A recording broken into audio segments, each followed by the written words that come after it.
जो अपने बेटे से प्यार करती है और उम्मीद करती है कि बहुत लोगों ने ठगा, अब हमें इंसाफ मिलेगा, अब हमारे जीवन में खुशहाली। मैं वादा करके कहता हूं, मुझे बहुत बात आपसे करनी है, आप विश्वास करो, लेकिन अब मैंने तय किया है, और ये तय मैंने उस दिन किया जिस दिन मुझे गोली लगी। जिस दिन मुझे गोली लगी आपको कैसा महसूस हुआ बताओ? ये तो मैंने अभी देखा। जैसे ही मैंने कहा कि तुम्हारे बीच से कोई विरोधी मुझे गोली मार सकता है, मैंने देखा किस तरह से तुम्हारे अंदर बेचैनी हुई और तुम खुद पीछे हट गए। और उसके बाद मुझे एहसास हुआ कि ये प्यार पैसे से नहीं मिलता है, ये प्यार संघर्ष से मिलता है। मैं यहां भले ही बोल रहा हूं इस धरती पे, लेकिन दुनिया में हमसे प्यार करने वाले हमारे साथी, क्योंकि आज सोशल मीडिया का युग है, मैं यहाँ हूँ, वो लाइव के माध्यम से दुनिया से मुझे सुन रहे होंगे। अभी सिंगापुर से हमारे एक साथी मुझसे आते हुए बात कर रहे थे, उनका नाम है शोएब, मुझसे कह रहे थे कि भाई हम जैसे भी हैं हम आपके साथ। तो मैंने उनसे कहा कि आपने देखा कि चाहे वो भारत में जुल्म हो या भारत से बाहर कहीं भी हो, जब भी किसी कमजोर को सताया जाएगा, मैं आपको जानकारी के तौर पे बता रहा हूं कि जब इजराइल ने फिलिस्तीन के साथ अन्याय किया तो विदेश पॉलिसी को बेवकूफ बनाते हुए हमारे देश के नेता इजराइल का समर्थन करने लगे। मैं ये बात इसलिए कह रहा हूं क्योंकि दुनिया में बैठे लोग मुझे सुनते हैं। आपने देखा क्या हाल किया इजराइल ने, छोटे छोटे बच्चे। मैं किसी आतंकवादी अपराधी का समर्थन नहीं करता हूं, लेकिन सत्ता एक भूख होती है। अपनी भूख के चक्कर में, उस जमीन को कब्जाने के चक्कर में क्या किया इजराइल ने, क्या खेल खेला गरीबों के साथ, कमजोरों के साथ। इसलिए मैंने कहा था बिनोर से कि मैं फिलिस्तीन के साथ हूं, चाहे कुछ हो जाए, मैं हर एक कमजोर के साथ हूं। इसलिए मैंने उस दिन ये बात कही थी। और फिर क्या हुआ आपने देखा क्या हुआ कि देश के प्रधानमंत्री ने फिलिस्तीन के लिए मदद भेजी। हमारे भारतीय जनता पार्टी के समर्थक समझ ही नहीं पाए कि जो 2 दिन पहले इजराइल का समर्थन कर रहे थे, वो फिलिस्तीन को मदद भेज रहे हैं, फिलिस्तीन के खिलाफ खड़े हों या इजराइल के खिलाफ खड़े हों।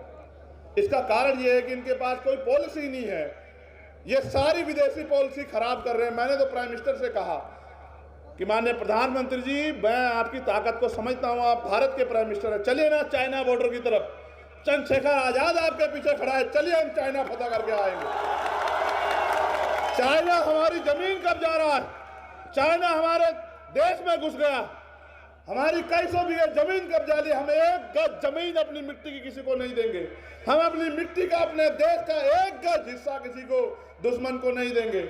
आप चलिए ना चाइना की तरफ, भारत के वीरों में बहुत क्षमता है, और अब तो भीम आर्मी के लोग आपके साथ खड़े हो जाएंगे जब आप चाइना की तरफ को करोगे। क्या लड़ रहे हो उससे, अपने से कमजोर से? मैं बात आपको इसलिए बता रहा हूं इशारे के तौर पे कि आपको याद रहे कि चाहे अन्याय करने वाला आपका अपना हो या कोई गैर हो, कभी अन्याय करने वाले के साथ नहीं खड़ा होना मेरे लोगों, हमेशा उसके साथ खड़ा होना जो परेशान है, जिसके ऊपर मुसीबत है, जो पीड़ित है, जो शोषित है, जो मजलूम है, हर उसके साथ खड़े होना। और मैं ठगे हुए लोगों से कह रहा हूं, जो ठगे गए हर बार, बीजेपी हराओ, बीजेपी जिताओ, बीजेपी को हराना, इनको ले आओ। अगर आज कोई बीजेपी का मुकाबला पूरे देश में कर रहा है तो ये नीले पटके वाले लोग कर रहे हैं, आप इस बात को, बाकी किसी की हिम्मत नहीं है। अब मैं राजस्थान में था, नेताओं के यहाँ 4 बजे ईडी वाले बैठे थे, मैं दिल्ली में था, 6 बजे ईडी वाले बैठे थे। मैं उनको बुलाता रहता हूँ कि आओ किसी दिन हमारे साथ भी बैठ के चाय पियो, लेकिन वो जानते हैं वो मुकाबला नहीं कर सकते हैं गरीबों का, ईमानदार लोगों का। वो जानते हैं कि इनके खिलाफ तो झूठी बातें फैलाओ जाओ कि अभी ये कमजोर हैं, अभी ये लापरवाह हैं, अभी ये जिम्मेदार नहीं है। मैं आपसे पूछना चाहता हूं, हमारे मीडिया के लोग भी हैं जो रात को 10:15 बजे एक टांग पे खड़े होकर यहाँ सुन रहे हैं मुझे, वो गैर जिम्मेदार हैं? जिनको ये कहा जाता है कि नौजवान है, नौजवान को समझते हो क्या होता है? नौजवान वो है कि संघर्षों के साए में घनघोर जवानी पलती है और इतिहास उधर झुक जाता है जिस ओर जवानी चलती है। नौजवान वो हैं जिन्होंने अंग्रेजों के दांत खट्टे किए। 23 साल के थे शहीद आजम भगत सिंह जब उन्होंने हंसते हंसते फांसी की सजा कबूल की।